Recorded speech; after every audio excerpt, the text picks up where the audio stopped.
Well, I don't remember exactly how I learned to read. I assume I learned to read from my parents and from preschool as well. As for fiction writing, the first book that I wrote was when I was 4. So I didn't really know how to write that well at that time. So it was mostly scribbles, but I still have the plot in my head, and that's what kind of inspired the beginning of my writings. Was just this kind of silly idea that I had as a child. So.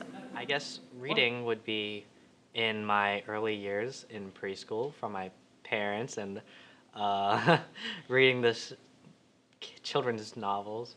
But I guess writing, other than in school writing for fiction writing, it was really reading other people's fiction. I think that really showed me how to write fiction and what fiction can be. Well, it started because I read a lot as a child. I kind of taught myself how to read, which is kind of weird. A lot of people don't do that.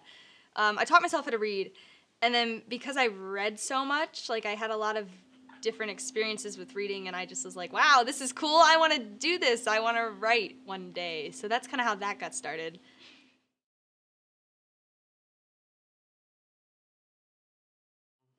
I think the hardest time to read and write is definitely starting.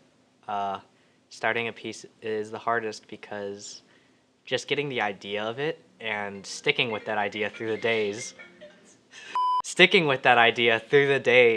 and not doubting your ideas is definitely the hardest part of writing and just thinking that people will actually enjoy your writing, I guess. Not really. I mean, I've always been reading. I was always a huge reader. Like reading was always like, whoa, reading, yes, the coolest. Um, but like writing can be difficult when I'm uninspired. But I think that's like an everybody thing, not just a Katie thing. So it depends on the situation that I'm in.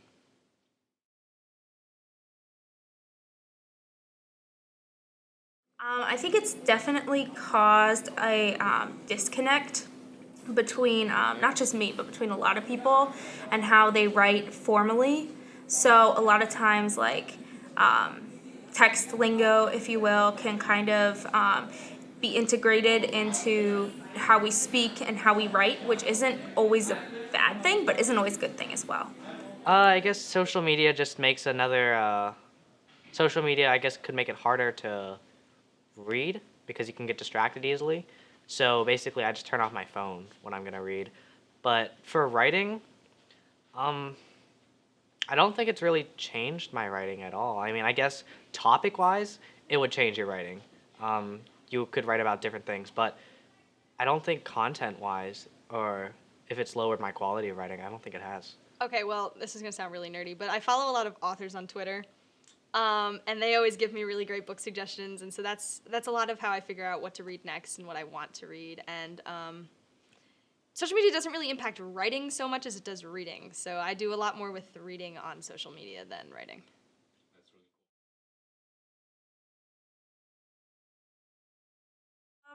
Well, I know as a kid, I used to play a lot at my grandparents' house. And my grandpa and I would come up with all kinds of stories for like the dolls that we would play with and stuff. So that has definitely inspired me. And as for now, I like places inspire me, I would say. Places that I see, places I go to, places I read about, they kind of create that sort of atmosphere that makes me want to write. Um, I don't actually really have some deep backstory. I write because I enjoy writing. I guess the thing that made me want to write was reading books. They really showed me just how cool writing can be, and how many different topics you can share with people, and as an art form instead of just work in a class. This is kind of the opposite of what I just said. It doesn't really affect my reading so much as it affects my writing. I have really hardcore anxiety, and so I tend to write about that a lot, and I tend to draw on my experiences when I'm writing nonfiction, creative nonfiction. It's a thing. It exists. I promise. But like when I write like fantasy or whatever, that's all just from my head or whatever I want to feel at the time.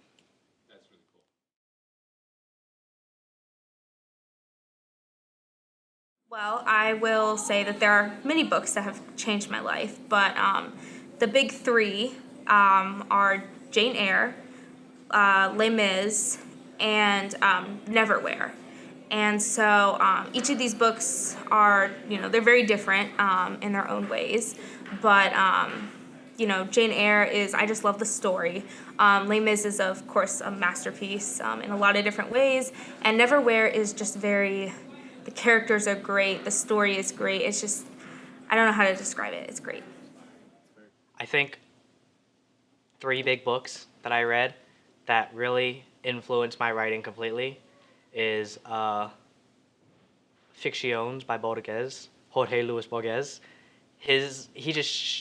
Those stories in there just show how much the boundaries of fiction and how much creativity goes into it and genius in it. Don Quixote, just humor in books, how much funny books can be, yet so powerful. And speaking of the culture, and I guess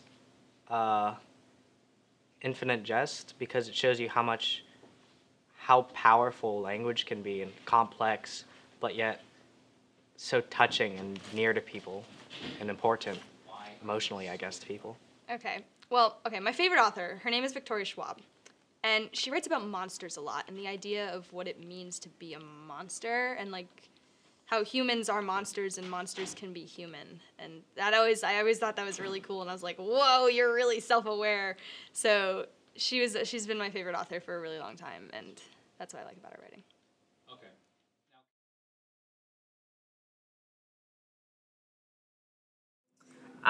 I would definitely say the 2 people that have influenced me the most are my grandfather, who he used to do illustrations for my little short stories that I would come up with. And he would really encourage that and encourage my imagination. And my dad, who introduced me to a lot of literature that I like now. So. Well, I guess other than English teachers, but they haven't really inspired me to write. But I guess authors, just reading about authors and their lives, they really inspired me to write because they just such incredible people, such brilliant people. David Foster Wallace, I guess, author of Infinite Jest. I really like. I really like a lot of South American authors. My grandma had a lot of influence on my reading thing. She always really encouraged reading. She buys me books every Christmas. I'll give her a list, and she'll be like, okay, here you go. So that really influenced reading. Writing is not so much people as it is experiences, and I have to be able to influence my own writing, if that makes sense. Jorge Luis Borges said that I imagine heaven to be some type of library, and I think that's really a great quote. Um,